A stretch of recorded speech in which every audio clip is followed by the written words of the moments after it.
Pernah nggak sih kalian ngerasa, sebuah kota itu punya cerita yang bisa dibaca dari jalanannya?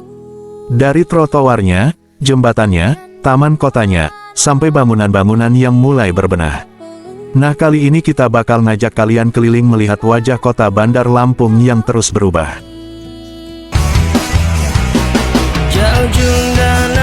Di berbagai sudut kota, pembangunan infrastruktur terus berjalan.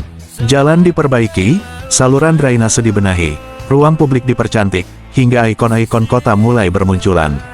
Semua itu jadi bagian dari upaya menghadirkan kota yang lebih nyaman, lebih tertata, dan lebih siap menghadapi tantangan di masa depan. Tapi pertanyaannya, apakah perubahan ini sudah benar-benar dirasakan masyarakat? Atau masih ada pekerjaan rumah yang harus diselesaikan? Yuk, kita telusuri bersama perkembangan infrastruktur sekaligus wajah baru kota Bandar Lampung. Karena setiap pembangunan bukan cuma soal beton dan aspal, tapi juga tentang bagaimana sebuah kota memberi kenyamanan bagi warganya.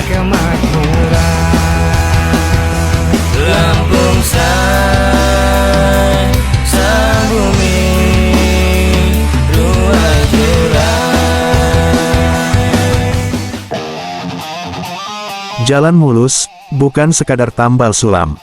Kalau beberapa waktu terakhir kalian melihat alat berat, truk material, hingga pekerja sibuk di sejumlah ruas jalan kota Bandar Lampung, itu bukan tanpa alasan. Pemerintah kota Bandar Lampung melalui Dinas Pekerjaan Umum tengah melakukan perbaikan jalan di berbagai titik yang selama ini menjadi keluhan masyarakat. Aktivitas perbaikan tersebut juga bisa kita lihat langsung melalui unggahan di akun media sosial @Bina Marga Kota Bandar Lampung. Hampir setiap hari, akun tersebut membagikan dokumentasi proses pengerjaan di berbagai lokasi, mulai dari persiapan, pengaspalan, hingga hasil akhir setelah jalan selesai diperbaiki. Langkah ini mungkin menjadi bentuk keterbukaan informasi kepada masyarakat, sekaligus menunjukkan bahwa pekerjaan di lapangan memang sedang berjalan. Tujuan dari perbaikan jalan ini tentu bukan sekedar mempercantik wajah kota. Jalan yang lebih baik diharapkan mampu meningkatkan kenyamanan berkendara, mengurangi risiko kecelakaan akibat jalan rusak, memperlancar mobilitas masyarakat, serta mendukung aktivitas ekonomi yang setiap hari bergantung pada kelancaran akses transportasi. Gak cuma itu, kalau kita intip beberapa unggahan akun TikTok @Bina Marga Kota Bandar Lampung, terlihat para petugas sedang sibuk mengecat kastin di sejumlah ruas jalan. Sekilas memang bikin jalanan tampak lebih kinclong dan sedap dipandang. Tapi, pertanyaannya nih, apakah wajah jalan yang makin cantik sudah sejalan dengan kualitas jalannya? Karena buat para pengguna jalan, yang dicari bukan cuma warna kastin yang baru, melainkan jalan yang mulus, aman, nyaman, dan minim lubang.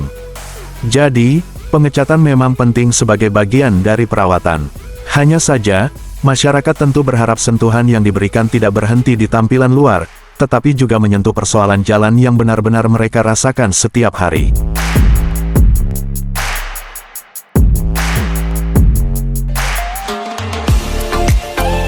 Ternyata bukan cuma pengecatan kastin aja. Di postingan lain akun media sosial @Bina Marga Kota Bandar Lampung, terlihat juga beberapa aktivitas perbaikan jalan. Dalam videonya, para pekerja tampak sibuk melakukan pengecoran jalan. Bahkan salah satunya tertulis jelas, perbaikan jalan 2 jalur Terminal Raja Basa depan TPA dengan metode rabat beton oleh bidang Bina Marga. Artinya, ada pekerjaan yang memang sedang berjalan di lapangan. Tinggal sekarang, yang jadi pertanyaan, apakah proses perbaikannya bisa selesai tepat waktu dan hasilnya benar-benar awet? Karena yang diharapkan masyarakat bukan sekadar jalan mulus saat diresmikan, tapi juga tetap nyaman dilalui dalam jangka waktu yang lama. Pembangunan memang layak diapresiasi, tapi yang lebih penting dari sekadar ramai-ramai memperbaiki, adalah memastikan hasilnya benar-benar bertahan lama dan bermanfaat untuk masyarakat. Karena warga bukan cuma butuh jalan yang mulus saat baru diresmikan. Warga butuh jalan yang kuat, aman, dan gak berubah jadi tambal sulam lagi beberapa bulan kemudian. Nah, di video selanjutnya kita bakal balik lagi ke lokasi-lokasi yang sudah diperbaiki. Kita lihat bareng, bagaimana hasil akhirnya. Apakah kualitasnya memang semakin bagus dan nyaman dilalui? Atau justru hanya jadi perbaikan sesaat yang ujung-ujungnya kembali rusak dan kurang memberi manfaat? Karena pembangunan yang baik bukan diukur dari seberapa cepat dikerjakan, melainkan seberapa lama manfaatnya bisa dirasakan masyarakat. Sampai ketemu di video berikutnya.